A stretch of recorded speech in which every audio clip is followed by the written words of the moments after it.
The night was supposed to be quiet, just a dim back road outside Charleston, the kind of place where even the wind sounded scared to move. But at 11:42 p.m., a single phone call shattered that silence. A panicked man told dispatch there was a body, a real body, just dumped like trash along an old gravel turnout off Cypress Bend Road. Deputies arrived minutes later, and when their headlights swept across the ditch, they froze. A young man lay twisted in the dirt, face up, eyes open, a single shot straight through the forehead. Nothing about the scene made sense. Not the body placement, not the shallow tire tracks, not the strange drag marks that started and stopped like someone kept changing their mind. But what confused them most was the glaring sloppiness. Everything about the scene looked like someone tried to hide a murder and failed miserably. Within hours, the victim was identified as 21-year-old Noah Rivers, a dishwasher at a local bar. Quiet, polite, didn't party, didn't fight, didn't cause trouble. A kid who worked hard, kept to himself, and talked mostly about saving money to fix his old car. Nothing in his life suggested enemies. But everything about his death screamed one thing. This killer had no idea what they were doing. Deputies immediately canvassed the area, and that was when the story took a bizarre turn. They found a cracked smartphone lying 20 feet from the body. The lock screen showed a selfie, blurry, taken in a car, with the flash on. But what made the deputies exchange looks was the background. Behind the young man holding the phone was a second face, half visible, leaning in from the side, smiling wide. That second face belonged to Noah's roommate, 24-year-old Derek Holt. The same Derek who had called out sick from work earlier that day. The same Derek who lived with Noah. The same Derek who claimed he hadn't seen him in a couple days. Detectives brought him in immediately. During the first interview, Derek insisted he had no clue what happened. He spoke fast, laughed nervously, bounced his legs so hard the whole chair trembled. He said Noah probably ran off with some girl, then said Noah might have gone to see his brother, then changed it again and said Noah gets depressed sometimes. Every answer contradicted the one before it. But that wasn't the biggest problem. The biggest problem was that Derek couldn't stop talking. And every time he talked, he accidentally revealed something new. Something he shouldn't have known, something police hadn't released, something only the killer or someone at the crime scene could possibly say. Whenever detectives pressed him, he backpedaled, corrected himself, or tried to laugh it away. By the third contradiction, the lead detective leaned back and whispered to his partner, "This might be the dumbest killer we've ever seen."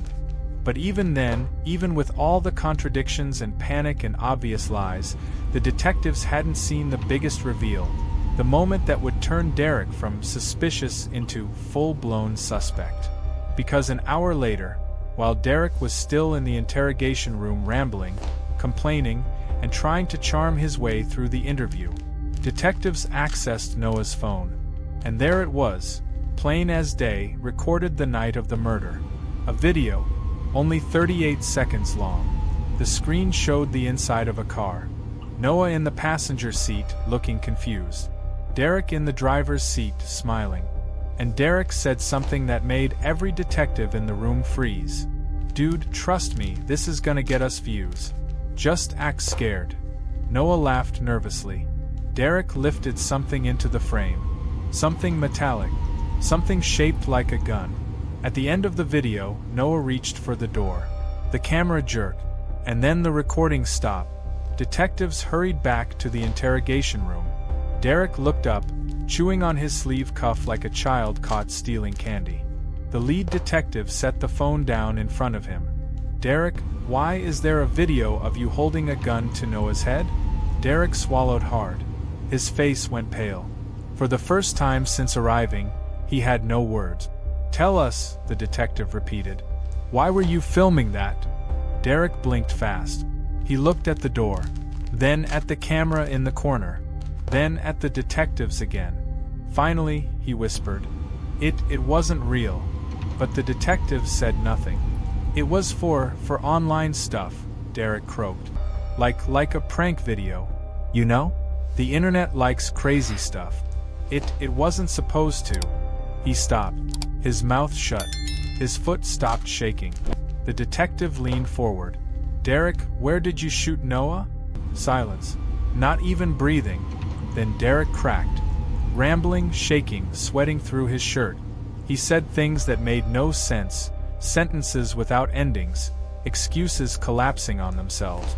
He blamed Noah, blamed panic, blamed the algorithm, blamed a viral idea gone wrong.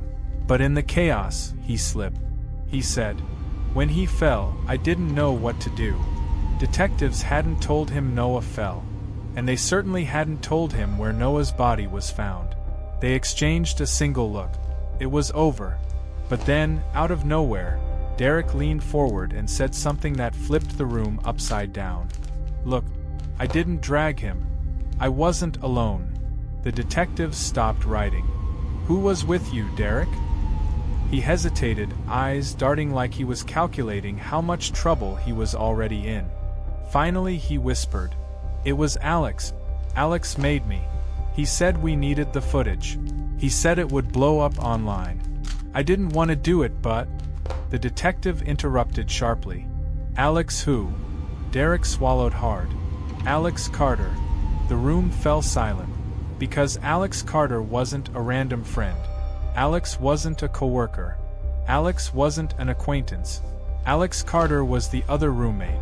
The third man living in that tiny apartment. The one detectives hadn't even looked at yet. And Derek wasn't done talking. He leaned back, hands trembling, and said, "You don't get it. Alex planned everything. And if you go after him, he's gonna run." The detective's jaw tightened. "Where is Alex right now?" Derek's voice dropped to a whisper. He's packing. He said we need to disappear before morning. He's probably already gone." Detectives bolted from the room. Patrol units were dispatched instantly. State troopers notified. Nearby highways monitored.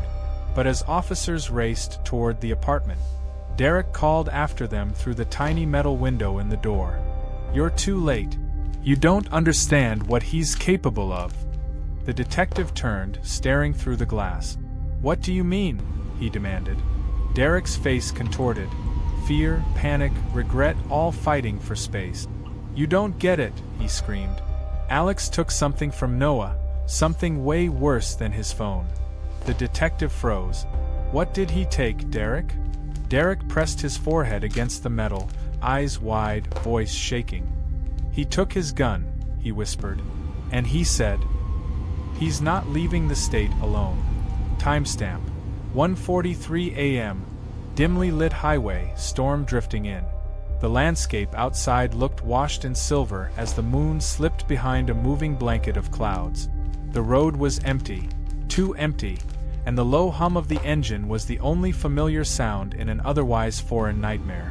Amina's hands trembled on the steering wheel, knuckles widening as another memory surged in.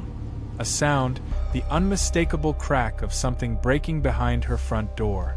Then the quick, sharp drag of footstep. Then silence. A silence that felt almost intentional. She blinked hard, forcing her vision to stay clear. She wasn't just fighting exhaustion. She was fighting panic.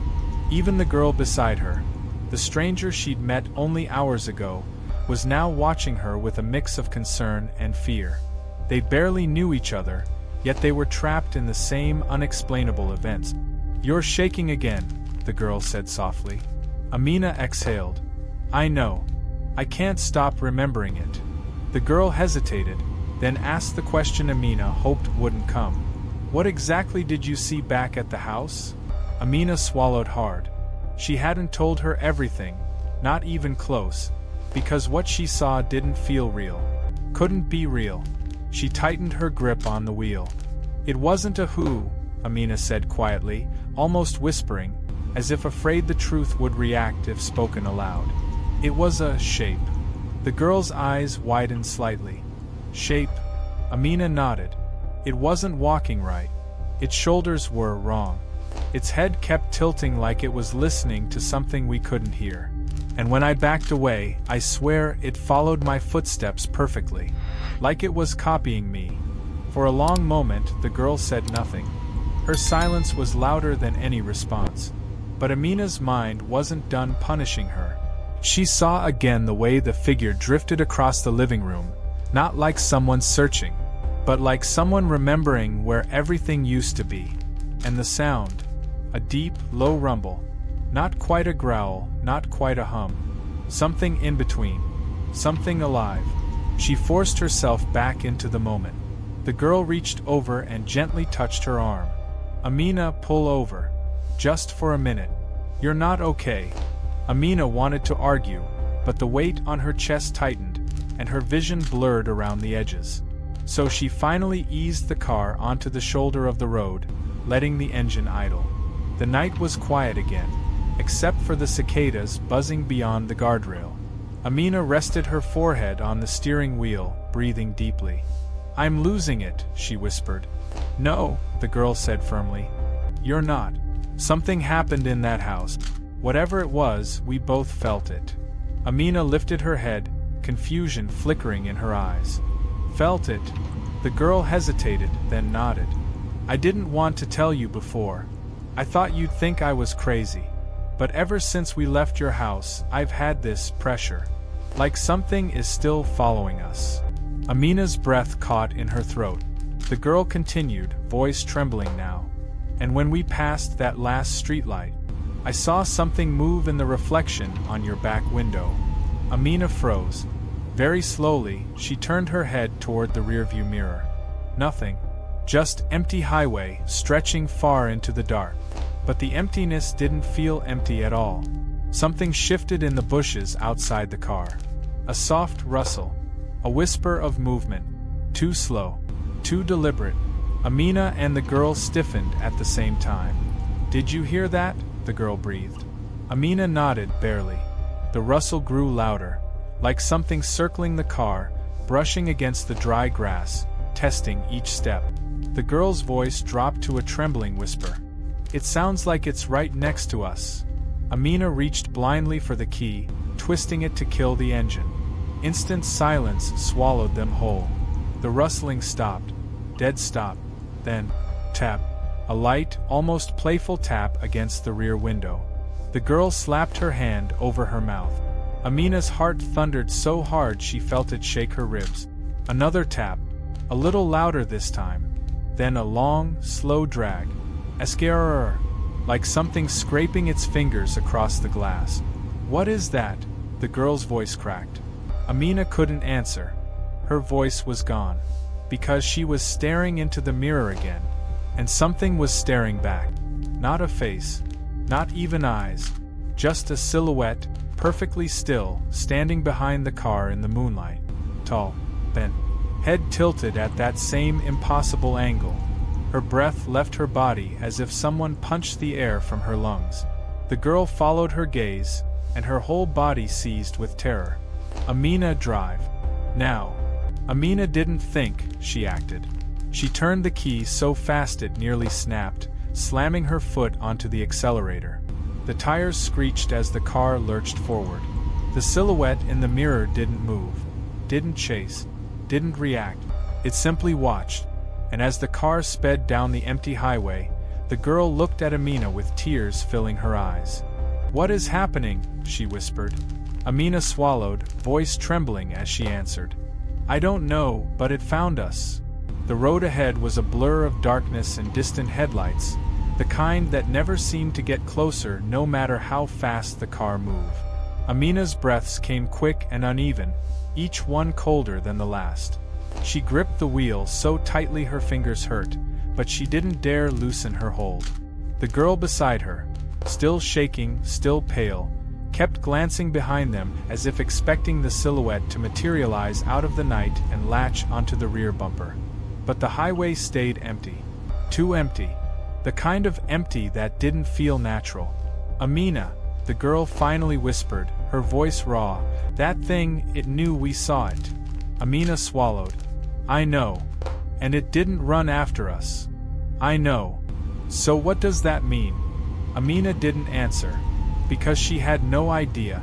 and every idea. Whatever was behind them wasn't human. Whatever it was had no need to chase. It could find them whenever it wanted. A sudden vibration rattled through the car. Amina jerked the wheel reflexively. What was that? The girl stiffened. It felt like something hit the back. Amina checked the mirror, breath held. Nothing. Just the black stretch of highway and the faint outline of trees swaying in the late-night breeze. But the vibration came again. Stronger this time. Amina slowed the car slightly, trying to listen. The girl grabbed her wrist. Don't stop. Don't you dare stop again. Amina nodded, but her mind was racing. The car wasn't driving right. A faint wobble tugged at the frame. Subtle but wrong. Tire? Engine? Or... She swallowed hard. Do you hear that? Amina whispered. The girl leaned forward, eyes narrowing. At first they heard only the road, the usual hum of rubber on asphalt. But then, beneath it, a faint, rhythmic tapping. Tap, tap, tap tap, coming from the trunk. The girl's head snapped toward Amina. Amina, something is in the back of the car. Amina felt her stomach collapse. No, she whispered. No, that's not possible. I locked. Before she could finish, the tapping turned into a low thudding. Slow at first, then faster, more urgent, like something testing the barrier between them. The girl covered her mouth, tears welling up. Amina, please, don't stop the car. Just get us somewhere with lights, with people. Amina nodded, swallowing the metallic taste of fear. She pressed her foot harder on the accelerator, pushing the car to its limit. The road ahead finally came alive. A cluster of streetlights appeared in the distance. A gas station, glowing like some kind of sanctuary floating in the dark. The girl nearly sobbed in relief. There. Just go straight. Don't slow down. Amina didn't need to be told twice. The thudding in the trunk kept going, now in short, violent bursts that shook the metal. Something inside was impatient, desperate. As they neared the station, the girl suddenly grabbed Amina's arm again. Turn off the headlights, she whispered. Amina looked at her, confused and terrified. What? Why? Just do it. Amina flipped them off, plunging the car into a dim ghostly blue cast from the moon. Now glide in, the girl urged.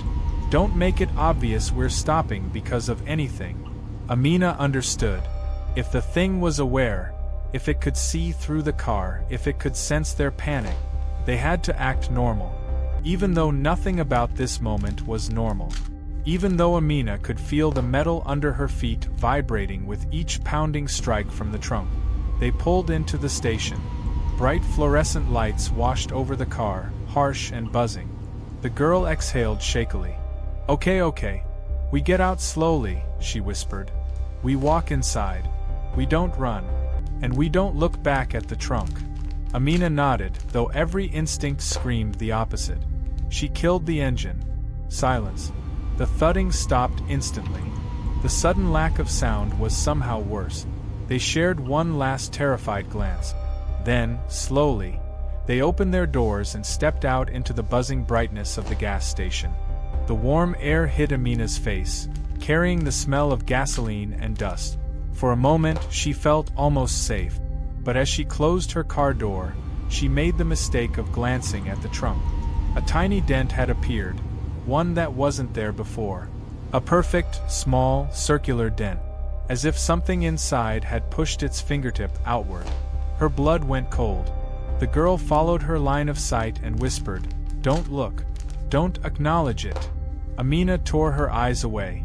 They walked toward the entrance of the station store, the faint hum of the lights filling the silence between them. The door chimed as they stepped inside. A bored-looking cashier glanced up, then back at his phone. Nothing unusual, nothing strange, just a regular night at a regular gas station. For the first time since they left the house, Amina felt a sliver of calm. Until the lights flickered. Once, twice. Then the door behind them chimed again. But no one walked in. Amina and the girl locked eyes, both frozen. Behind them, the automatic door remained wide open, as if held there by something standing just outside. something the lights couldn't quite reveal. The air shifted, a cold, crawling draft slipping through the doorway and creeping across the floor towards them. The cashier finally looked up again, frowning. What the hell? Amina didn't turn around. She couldn't. Her voice cracked as she whispered. It followed us. The cold draft rolled across the gas station floor like a living shadow, curling around Amina's ankles and creeping up her spine. The bright fluorescent lights above flickered again, once, twice, each time humming as though struggling against something draining their power. The cashier's expression shifted from mild annoyance to unease. What is that?" he muttered, staring at the open door. But Amina couldn't bring herself to look back. Neither could the girl. They stood frozen, shoulders stiff, breathing shallow. The cashier, confused and oblivious to the danger, made a frustrated noise and stepped around the counter. "Probably a busted door sensor," he said, brushing past them. Amina reached out instinctively. "Don't." He ignored her, walking straight toward the doorway. The air seemed to thicken around him. The faint hum of the lights softened. The entire station felt like it was holding its breath. "Faulty sensor my ass," the cashier grumbled, leaning forward to inspect the frame. He never made it. The door snapped shut, violently, as if shoved by an unseen force. It slammed inches from his face, making him stagger back with a shout. "The hell was that?" Amina's breath hitched. The girl clutched her arm. The cold draft vanished. The lights stopped flickering. The door returned to its normal automatic hum, sliding open and closed gently, as though nothing had happened. But Amina knew better. The thing hadn't come inside. It was still outside, waiting, watching, testing. The cashier stared at the door, shaken. "Okay, no. Nope," he muttered, rubbing his arms. "That wasn't the wind." Amina's heart pounded. She knew she had to warn him, to prepare him, but how could she explain something she barely understood herself? She stepped forward. "There's something out there," she said quietly. The cashier raised an eyebrow. "Like what? A person?"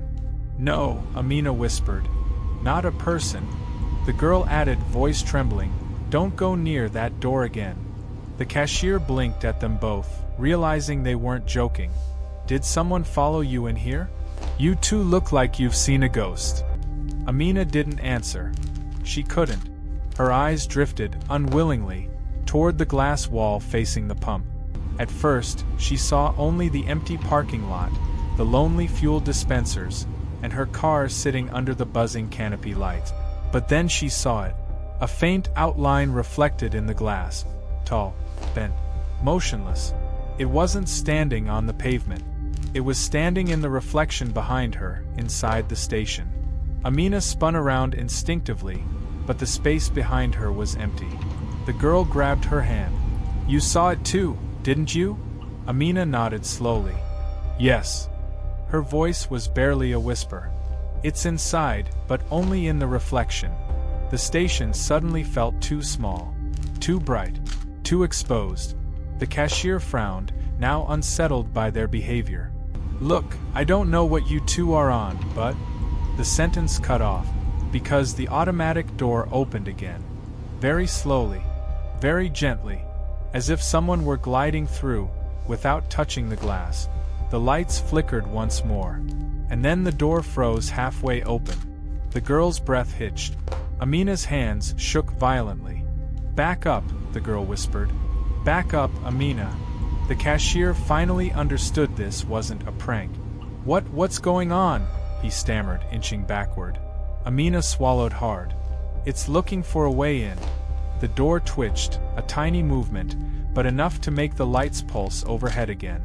The store radio, which had been playing quietly in the background, suddenly warped mid-song.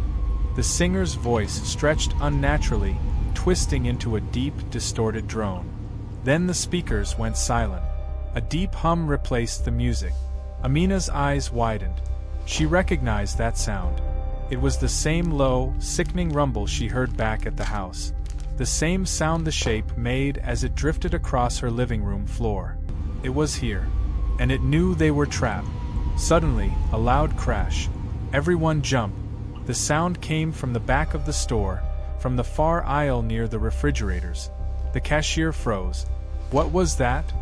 Amina shook her head. It's not in here. It's outside. That wasn't it. The girl's voice cracked. Then what was? Another crash cut her off. Then another. Something was knocking products off the shelf. Something moving down the aisle. But the automatic door hadn't fully opened. Nothing had entered. Nothing physical, anyway. Amina felt the truth sink in like a stone dropping into water. There's more than one, she whispered. The cashier backed up until he hit the counter, fear spreading across his face. You're joking. A row of canned drinks toppled from the top shelf and hit the floor with a metallic cascade. Then, from the shadows of the aisle, a shape flickered. Not tall, not bent, smaller, faster, like something darting between the shelves, not walking, gliding. Amina grabbed the girl's arm. Get behind the counter. They rushed behind the cashier station as the lights flickered violently. A deep buzzing filled the air, like electricity straining under pressure. The cashier ducked behind the counter with them, breathing hard. Tell me what's happening, he whispered urgently. What is doing this? Amina shook her head, tears gathering in her eyes. I don't know, but she did know. Not the name, not the rules, not the origin, but she knew one thing. They were being hunted, and the thing outside, the tall one, wasn't alone. The smaller shape darted again, knocking over another shelf. Supernatural speed, impossible angles, distorted movement. Amina's heart pounded so hard her vision blurred. Then, the automatic door clicked. Slowly, smoothly, it slid all the way open. A gust of cold air surged inside. And this time, they didn't need a reflection to know. The tall one had entered. The cold air rushed through the gas station like a tidal wave of ice, crawling under shelves, skimming across the tiles, and swallowing every breath in its path. Amina felt it slam into her chest, freezing her lungs for a moment too long. The automatic door stood fully open now, and in the doorway, the tall silhouette hovered, not stepping in, not walking, just gliding inches above the ground, its elongated limbs drifting as though suspended by invisible strings. Its head remained tilted, that same unnatural, broken angle, as if it were listening to a frequency that human ears could not hear. The cashier clamped a hand over his mouth, staring at it with wide, wild eyes. What I asked that thing, he whispered. Amina didn't answer. She couldn't. The tall figure moved, a slow, hovering shift of its frame, and every fluorescent bulb in the station dimmed simultaneously. Not flickering, dimming, as if obeying it. Behind the counter, the girl grabbed Amina's arm so hard her nails dug into her skin. Amina, it's looking at us. No eyes were visible, no face, just a shadow where features should have been. Yet the thing was staring, directly at them, with a presence so suffocating Amina felt like she was being pulled out of herself. Then, the smaller shape moved again. From between the aisles, the tiny, darting silhouette flickered into view, quick, jagged movements, like a glitching fragment of a nightmare. The cashier flinched back. There's two! The girl nodded, voice breaking. We tried to tell you. The smaller creature made a sharp, clicking sound. Not like an animal. Not like anything Amina had heard before. A rapid series of clicks, almost like it was communicating with the tall one. The tall one responded, not with sound, but with a long, slow tilt of its head, even further, until its neck bent at a horrifying angle, cracking faintly. Amina felt her stomach twist. The girl buried her face into her shoulder. The smaller shape darted toward the refrigerators. The lights above that aisle went dark instantly. Amina swallowed a cry. The blackout spread across the ceiling, one row at a time, like the darkness was hunting its way toward them. Click. One row dark. Click. Another row. The station grew dimmer with each passing second. The tall one took another gliding step forward. Not fast. Not aggressive. Almost curious. like it was studying them, learning. The cashier trembled violently. "If it comes behind this counter, I swear." "It doesn't need to," Amina whispered, voice hollow. "It can reach us from anywhere." Those words hit the cashier harder than the cold air. Then, something new happened. Something worse. The tall one drifted closer, and as it did, objects began sliding off the shelves on their own. A bag of chips, a row of candy bars, plastic bottles rolling across the floor. Not thrown, not knocked over, pulled, drawn toward it, like gravity bending around its body. The girl whispered, "Amina, it's pulling things in." The cashier looked sick. "What does it want with?" The tall one stopped suddenly. Its head snapped forward. The lights above the counter flickered, once hard.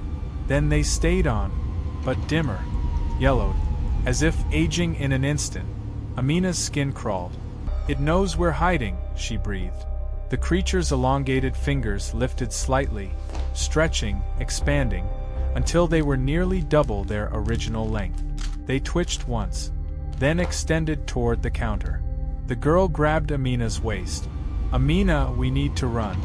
Now." Amina shook her head frantically. "We can't run past it.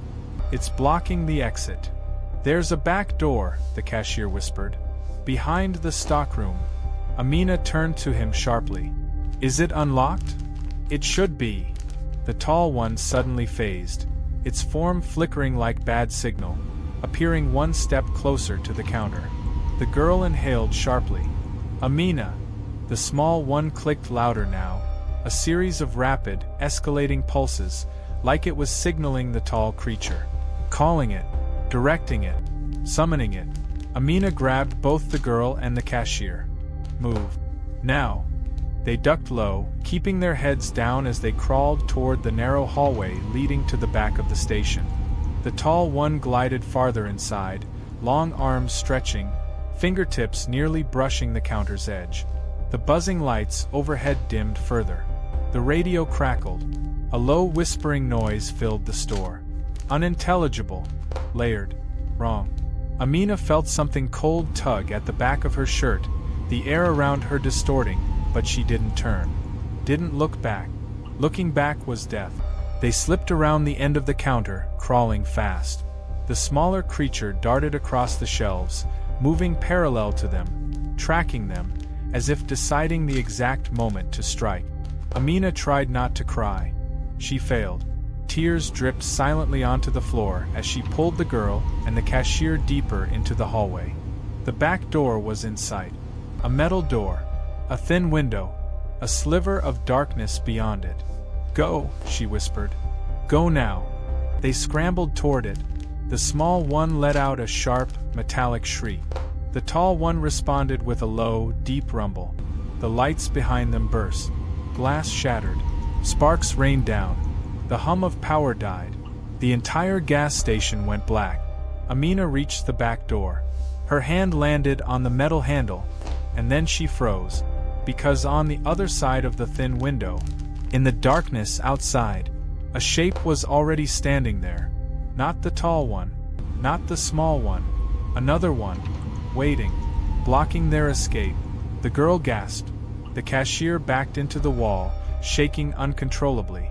Amina's heart stopped in her chest. There weren't two. There weren't three. There were more.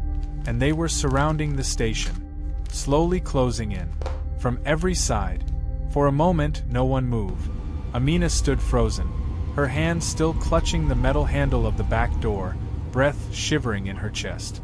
The figure outside the window didn't shift, didn't sway, didn't breathe. It simply existed, a silhouette of impossible stillness carved out of pure darkness. The girl clutched Amina's arm, digging her nails in. "Amina, we're surrounded." Behind them, from the main store, a soft dragging sound crawled across the floor. Slow, deliberate, the tall creature gliding closer. Then the smaller one clicked again, the sound bouncing off the walls like a broken signal. It was closing in too. The cashier whispered through shaking teeth, "We're dead. We're dead. We're dead." Amina grabbed him by the collar and yanked him close. "Listen to me. Not yet. Her voice trembled, but her eyes were steady, because something inside her finally clicked. They weren't dealing with random monsters. They weren't dealing with coincidence. This was coordinated. They were being herded, and that meant something else too. There had to be a weakness, a purpose, a pattern. The lights had flickered every time the tall one moved. The door had reacted to something invisible. The reflections showed what the eye couldn't. The girl whispered, "Amina, what do we do?" Amina swallowed. "We stay in the light." But the light was dying. As if hearing her thoughts, the last remaining fluorescent tube in the hallway flickered, buzzing weakly overhead. The cashier looked up, horrified. "Oh no, no, no, no." The tube dimmed again. Amina pulled them both further into the hallway, away from the door. "We can't go outside," she said. "There's more of them out there." "We can't stay here either," the cashier snapped. A crash echoed from the front of the store, a shelf collapsing, cans scattering across the floor. The tall one was coming. Its shadow stretched long across the tiles, bending around corners, reaching for them before its body ever appeared. The girl began to cry softly. "Amina, please." Amina forced herself to breathe. Her eyes darted around the hallway, until they landed on a red plastic box mounted on the wall. Fire hose. Emergency power switch. Amina's thoughts snapped into place. If these things fed on the dark, if they moved in it, if they could bend it, then maybe. She lunged for the box. The girl grabbed her arm. "What are you doing?" Amina ripped the cover open. Inside was a large, red, industrial power switch labeled "Generate Emergency Backup Mode. Warning, full store illumination." Amina didn't hesitate. She slammed the switch down. The store exploded with light. Floodlights in the ceiling roared awake. Emergency beams snapped on. Red warning bulbs stuttered to life. White backup LEDs lit every corner of the station. For the first time since the nightmare began, the darkness broke. The tall creature screamed. Not a human scream. Not an animal. But a deep, collapsing roar that sounded like metal ripping itself apart. Its shadow thrashed violently across the aisles, flickering erratically as its body jerked backward. The smaller creature shrieked too, darting wildly like a glitching fragment of code, trying to escape the bombardment of light. The figure outside the back door dissolved into smoke, retreating from the window as if evaporating.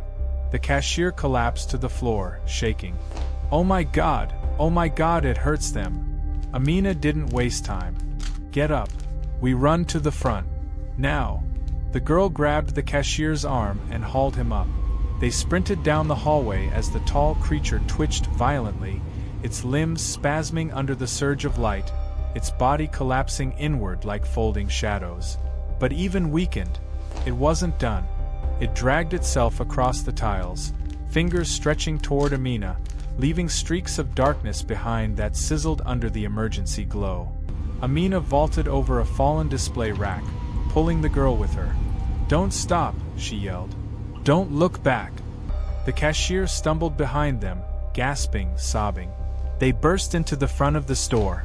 The automatic doors failed completely, stuck half open and sparking. The night outside was pitch black. But for the first time, the outside darkness didn't move. The creatures weren't there. They had retreated. For now. They ran. Across the pavement, past the pumps, into the blinding wash of the gas station canopy lights. Amina didn't stop running until her lungs were screaming, until her legs nearly gave out, until the station was a shrinking shape behind them. Finally, they collapsed in the middle of the empty highway, trembling, coughing, crying. The girl leaned into Amina, shaking. "Amina, we made it." The cashier dropped to his knees, sobbing uncontrollably. Thank you, I thought." Amina didn't speak. She stared at the gas station behind them. The backup lights still glowed bright. For now. But then, click, the frontmost floodlight flickered. Once, twice. Amina's breath stopped. Another floodlight blinked. Then another. One by one, the lights around the building began to dim. The same way they had minutes before. The girl grabbed her hand. Amina, no, please. The cashier looked back, horrified. They're coming back, aren't they? Amina didn't answer, because in the far reflection of the gas station window, tiny, faint, but unmistakably there, she saw a silhouette. Tall, bent, head tilted, watching, waiting. The final canopy light above them flickered. Once, twice, then, blackout. Total darkness swallowed the highway. Amina's voice shook as she whispered the last words of the night. It's not over,